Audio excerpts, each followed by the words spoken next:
One of the many things that's amazing about hip hop is that it's just straight hitting, you know, it just hits you straight away. It's very direct, and also, you know, you don't need to be like classically trained in piano or violin or anything like this. It's an art form that is used by people who don't have much, and they use it as a tool, you know, to put their word forward. And it connects people all around the world, especially now we're starting to see more and more people are picking up this tool, and it has a following all over the world. So literally, through hip hop, you don't need anything much to do it, you know, and you can have this audience.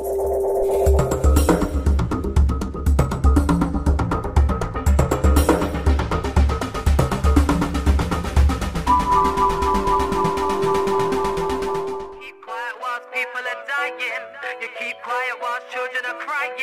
I'm sick and tired of your behavior. One day you're gonna meet your maker. You keep quiet while people are dying. You keep quiet while children are crying. I'm sick and tired of your behavior. One day you're gonna meet your maker. How do you sleep at night? How can you eat your dinner? How do you kiss your wife or even pray Salat al-Isha, knowing that your little dinner with Israel's foreign minister gave the green light for them to send in their militia on a mission to terrorize Gaza, land defensive airstrikes even from the harbour. But what's harder for me to comprehend is how you shut the borders. When I was introduced to hip hop and the impact it had on me, like as a young girl, like in the inner city, was just so liberating, you know, especially like in an environment where like young black males are seen in such a negative light. And you see these kind of like guys from the street, but they're so intelligent and articulate about their plight. Like for me, that was just so inspirational. Hip hop has a reputation of being so derogatory towards women, you know, but like the hip hop that we listen to, it's never been like that. So it actually really created this natural platform for us as women, you know. So I think it just empowered us. I'ma speak up and speak out, not in my name. You're washed in filth and your acts are profane. If I ruled the world, I swear you'd be slain. For women killed from Somalia to Bahrain, in Saudi and Iran, the treatment's the same. The shame you bring upon my ummah, I'll defend her honor. I used to ask rapper what they talk about, and they say life.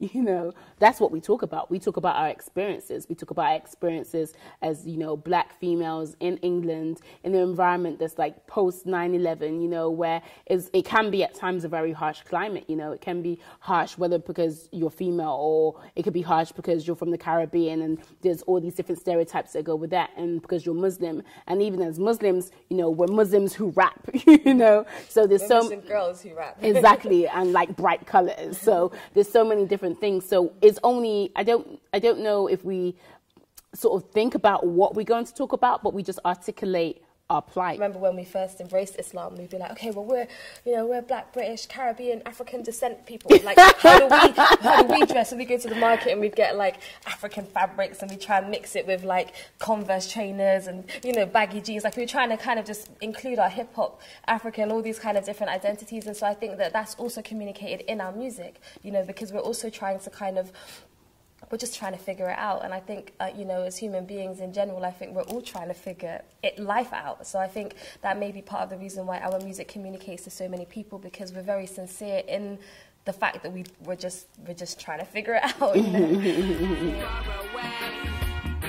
There is no night, only day, and the angels prostrate, 'cause they're bathing in this race. I want to see that land that's far away. You know that place where there's laughter, joy and play. No corrupted system or the innocent victims. No more senseless killings and the blood that is spilling. And the rulers doing nothing but establishing pain, selling souls in civilians to secure their reign. We're told so many times that this is happening and you can do nothing to do, you have nothing, there's nothing that you can do about it. All you have to do is just sit down scared, don't worry, we'll take care of it. And then people go to war in our names and people get slaughtered in our names and we just sit there. But like actually we the people can make a change, you know? And like this has been proven throughout the world, you know, throughout the history of the world. Revolutions, you know, societies, they rise and they fall, you know, even looking at the Arab Spring, you know, looking at Dakar, you know, where it was the hip hop community who actually got a government, you know, they got who they wanted voted in.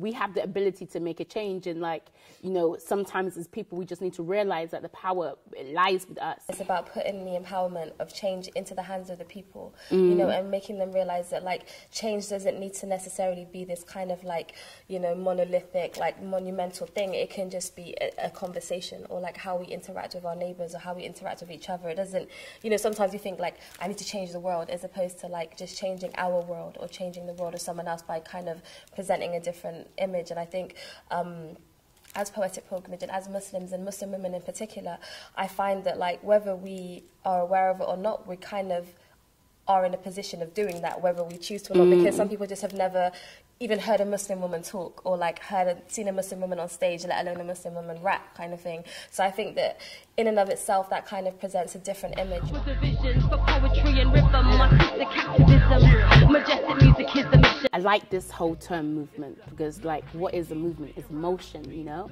And sometimes like we are in the middle of a movement and we don't even know it, you know? Sometimes things are happening, things are changing, and like minds are coming together, and we don't even realize that minds are coming together, you know, which I think is really interesting. But like as human beings, we naturally incline towards beauty. We naturally incline towards inspiration, you know? We naturally incline towards things that empower us, and naturally inclined towards things that, you know, motivate us. So music is that. Music is like part and parcel of life, you know. Music is part and parcel of coming together, you know. It's something that is very uniting. It's like, this is going to sound like a really silly analogy, but it's like a big hug, you know. Music is like a big hug that just centers us. There cannot be movements without that, as far as I'm concerned. You know, like having like, that's like having a life, or living a life without hearing the birds, or even seeing, you know, or even just appreciating beauty. Music, it aligns people, and it helps us to come together. And as we as human beings have the need to express, and have the need to create, and have the need to, you know, articulate, music will be made. This is just part and parcel of it.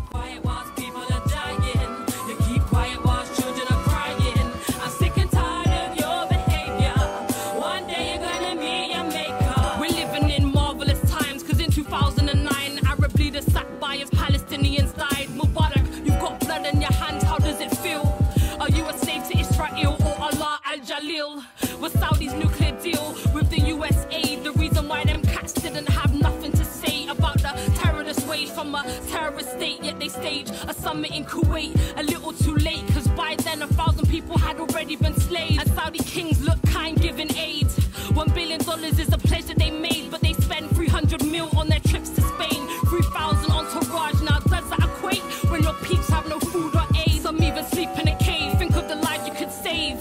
Don't you crave Allah's shade on Judgment Day? Ya Rabbi, protect us from cowardice, greed and apathy. Ameen.